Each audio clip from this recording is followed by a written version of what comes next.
Philippe Archuleta created this giraffe in December of 1973. The sculpture was one of his first large-scale exotic animals and serves as a vital piece to our cultural history. However, the wear and tear of the years has put the giraffe in jeopardy. A campaign is now underway to preserve the work for generations to come. We are here with Andrew John Sussel, who is the curator of wooden menageries here at the Museum of International Folk Art.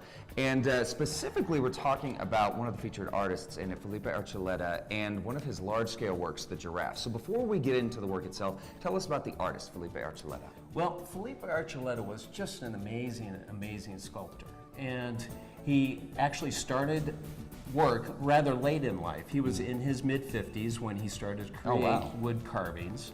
And by the time that he passed away in 1991, he was literally lionized by not only the contemporary folk art world, but also the contemporary art world. He had a lot of influence, and his work was shown all across the nation, New York, Los Angeles, and of course New Mexico, but also around the world, Paris, Tokyo, and he actually has many of his pieces in very important collections, both public and private.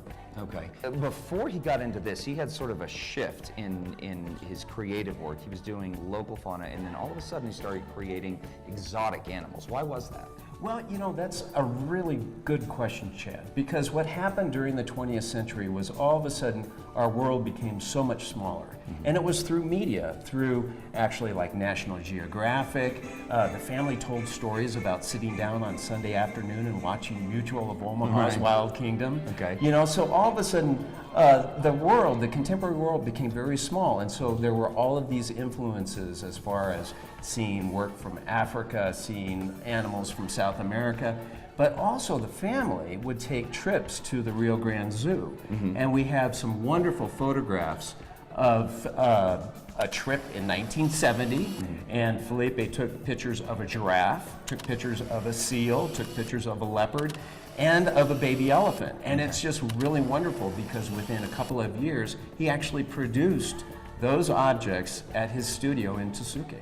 So specifically with the giraffe, of course, giraffes being one of the really large-scale exotics, over the years it has definitely suffered some wear and tear. So you guys now have a campaign to preserve it. Yes. Is that right? Okay, let's talk about that campaign. Well, you know, it's really wonderful what's happening right now, and the support that we're receiving not only from our museum foundation but from our community, and our campaign is literally going to be a national campaign.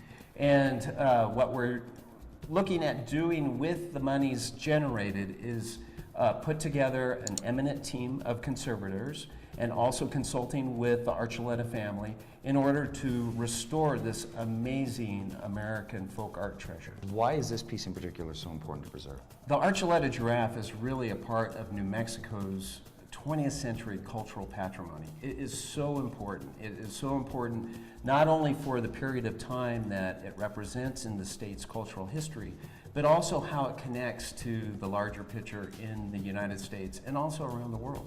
If you want to stick your neck out for the giraffe, head over to casa.com for links to their Indiegogo campaign.